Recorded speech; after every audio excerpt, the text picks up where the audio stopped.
La région clermontoise qui se veut, elle, maintenant à vocation mondialiste, puisque des spécialistes de 33 pays sont actuellement réunis et pour 3 jours à la Maison des Congrès afin de confronter leur point de vue sur l'endométriose. L'endométriose, une pathologie gynécologique très actuelle et qui entraîne notamment, attention, la stérilité. Mais le problème, c'est de connaître ce qu'est exactement cette maladie. Les explications de François Zatex. On ne sait pas pourquoi les femmes ont l'endométriose.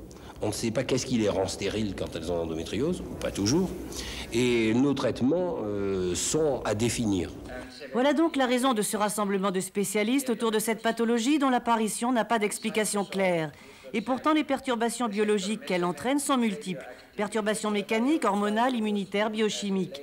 Mais elles ne permettent pas encore d'expliquer si c'est cette maladie qui cause l'infertilité ou si elle est plutôt le témoin de ces troubles venus d'ailleurs. À un moment, on faisait de la chirurgie très lourde qui enlevait les ovaires, l'utérus. À un autre moment, on a dit que des drogues diverses seraient efficaces. Certaines l'ont été effectivement. Et puis maintenant, on en arrive à une position un peu plus équilibrée où l'on pense que dans certains cas, il faut choisir les drogues et dans d'autres cas, la chirurgie pour tenter de régler surtout ce grand problème qui est la stérilité. Alors comment cette maladie se présente-t-elle, si je puis dire?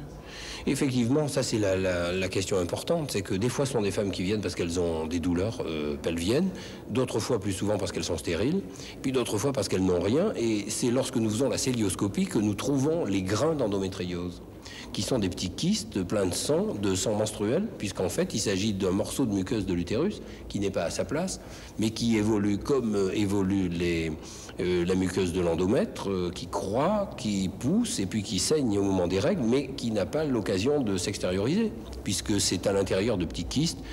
Alors c'est l'augmentation de volume de ces kystes qui donne des douleurs, et c'est l'augmentation de volume de ces kystes qui donne une inflammation et des adhérences qui, dans une grande partie des cas, sont la cause de la stérilité. Est-ce que c'est une maladie qui peut être congénitale? Et oui, actuellement, beaucoup de travaux recherchent des terrains, des lots de femmes qui auraient plus facilement l'endométriose. Et on s'aperçoit de façon un peu étonnante que quand une mère a eu l'endométriose, sa fille a plus souvent l'endométriose. Ce qui ferait la définition de population à risque. Vous savez que la médecine moderne aime beaucoup cette notion, pour pouvoir leur apporter des traitements dès le début, peut-être une surveillance particulière. Et quelle est la tranche d'âge? Alors la tranche d'âge, c'est que l'endométriose qui est externe, c'est-à-dire celle qui intéresse les ovaires, la trompe, le péritoine, c'est 30 ans. Et l'endométriose qu'on dit interne dans la paroi de l'utérus, c'est 40 ans.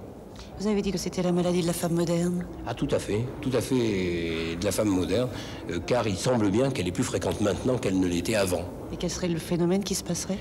Peut-être le rythme de vie avec les stress, la fatigue, les multiples occupations, et qui induisent et entraînent des troubles de l'ovulation.